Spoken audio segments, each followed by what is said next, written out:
I want to talk to you about superposition. So if we have more than one charge, so let's say we have Q2 and then we have Q3. Q1 is going to feel a force from Q2, but it's also going to feel a force from Q3. The net force on Q1 will be the vector sum of those. So hopefully that's not too surprising, but it'll be very useful for doing a problem like this.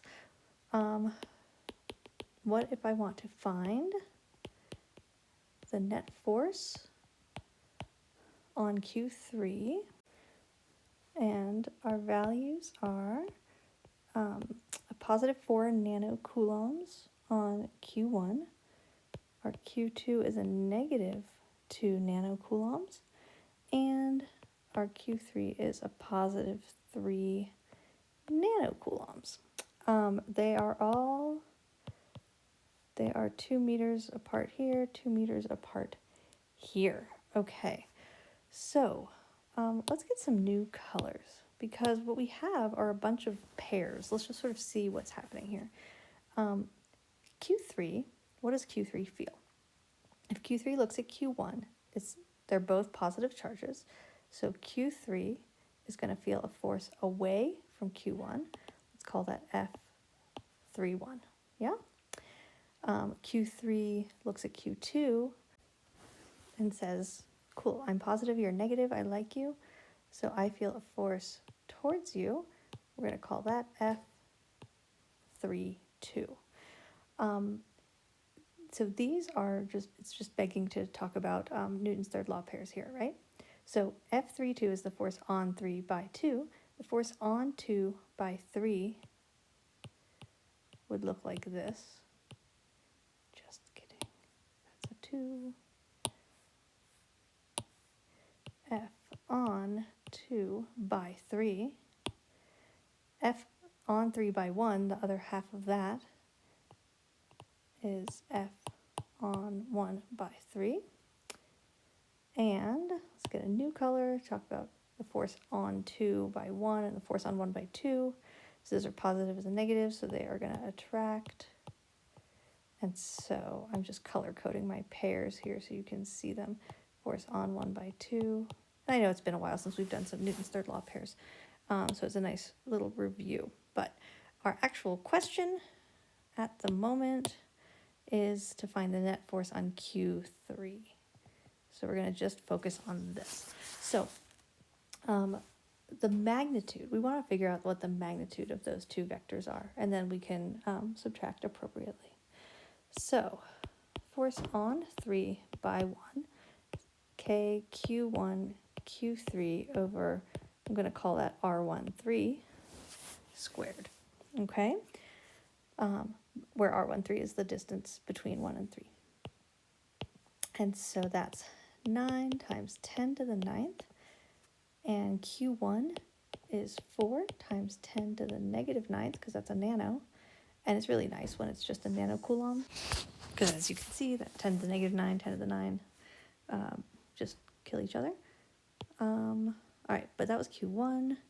Q3 is 3 times 10 to the negative 9th. And how far away are they? 4 meters. And that's squared. All right, sweet. If you plug that in your calculator, you get 6.75 times 10 to the negative 9 newtons. Sweet. Let's do this for F32. We're going to have charges 2 and 3, and then how far apart they are from each other. So 9 times 10 to the 9th, and then Q2 is, and I'm just gonna write the magnitude, because, right, of the negative 2 nanocoulombs, because I'm going to, and maybe I should just throw some absolute value signs on here to make it really clear. I think it's easier to just calculate the magnitude of the forces and then just, look at how your vectors look, and then do an appropriate net force thing there. So, got 3 times 10 to the negative 9, and then that's 2 squared. And so that number is 1.35 times 10 to the negative 8th newtons. So what do we actually have? We have F31 and F32, and F32 is bigger. So we can just sort of say it's, where are we? This guy minus this guy, which actually ends up being 6.75 times 10 to the negative 9th newtons, and then that way. That is your final answer there.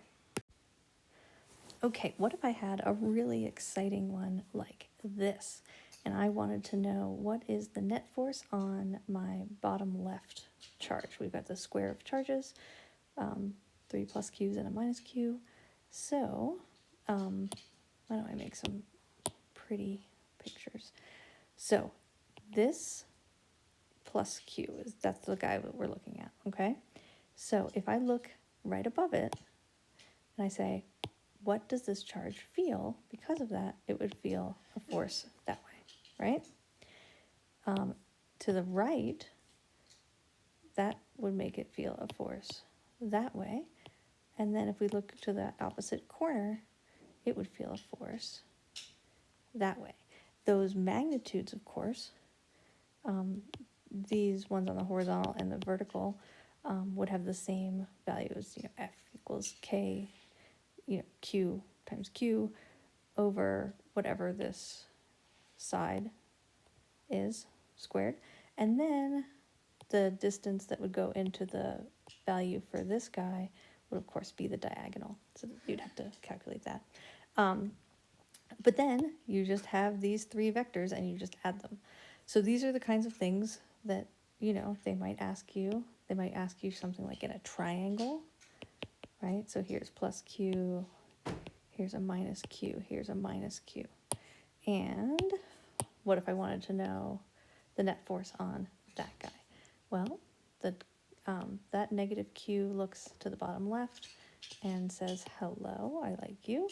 And then this guy looks to the bottom left and says, no, don't like you. And I probably just went off the page there. But again, you calculate the magnitudes and then you do the vector math. Okay, so this is another really important question. So we have 2 charges. Let's call this charge A, this charge B. We've got a positive guy and a negative guy, and their distance L apart. And the question on the table is, where can I place a proton so that it will be in equilibrium?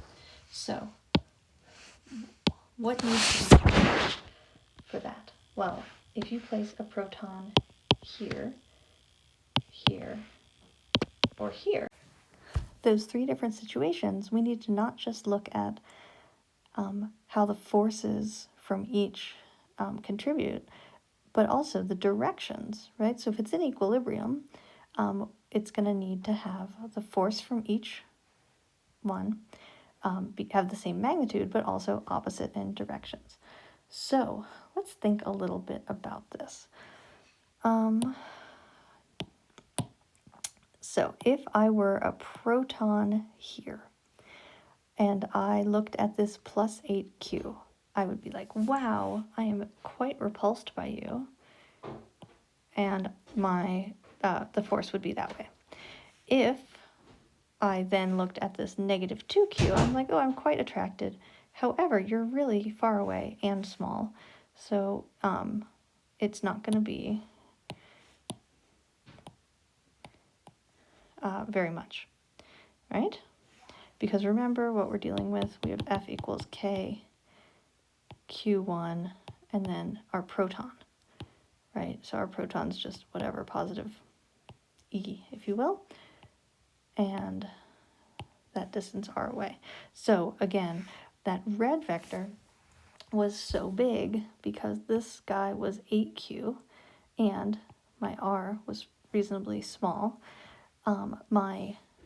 The green vector over here was smaller because this q was that 2q and my R was bigger. So that's where your brain wants to go when you're looking at these. Okay, so when you have, let's go back to red. So my red was going to be for my 8Q. Here, I'll just make that match up so that you can see how my colors work. So let's go over to this region. My positive little proton here sees this negative 2Q and is like, cool, I'm attracted, so I'm going to go that way.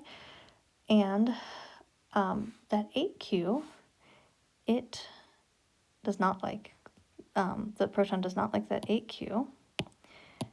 But you know what? It's not so bad because it's pretty far away. Okay.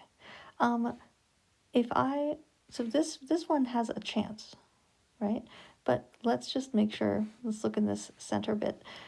If I were a positive proton and I was here, I would be like, I'm going that way. And my negative, what I see from the negative 2Q, is also that way. So you can imagine moving this spot around so that these magnitudes would be equal, but you're never going to get it in equilibrium because they're never going to be in opposite directions.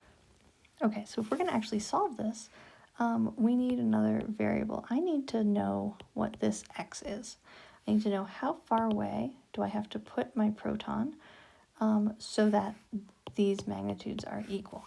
Okay, so my force on my proton by charge A, if you will, is going to be K 8Q times E, right? That's my proton charge. And then the distance away is L plus X. Okay? And my force on my proton by B, and remember these are just magnitudes because we've taken care of what's happening with vectors up there to decide how we're doing this. K and then 2Q E, and then this is only a distance x away. So for this to work, those magnitudes must be equal. So we get 8KQE over L plus x squared and 2KQE over x squared. So you can see a lot of stuff goes away here. And so we get 8 over L plus x squared is 2 over x squared. Let's move things around. Let's get this L plus x over x squared. Right, so I put that guy up top and then check out the squared, and then 8 divided by 2. All right, so that was just some fancy algebra. Now, what happens? I get L plus x over x. I take a square root and I get a plus or minus 2, right? So when I solve that, I get L plus x is plus or minus 2x. So I'm running out of room. Okay, so here we are again. L plus x equals plus or minus 2x. So how could I solve that? I get L plus x equals 2x, which gives you L equals x, or I get L plus x is negative 2x, which gives x equals negative 1/3 L. So, this is kind of weird, right? What's happening here? So first of all, we have two answers. You probably figured out that we were going to have two answers because we were just solving a quadratic, right? But the question is, what in the world does this other answer mean? Well, this negative x that we just got here means that, right? And you remember that there was a point where they had the same magnitude, but they were never going to be in equilibrium because it's never going to be in opposite directions. So what you just solved for here was where they had the same magnitude. Okay, so, but the answer to our question is that we want our x to be a distance of L away. And that would let us know where things are in equilibrium. So this is a very, very useful problem. When we start talking about electric fields, this will be very important because you just solved where the net force was 0. And you're going to learn that force is the charge times the electric field. So if you want to talk about where the net force is 0, it's going to be equivalent to where the net electric field is 0. And so that's a huge problem. That's going to be really, really useful. Okay, hope that helped.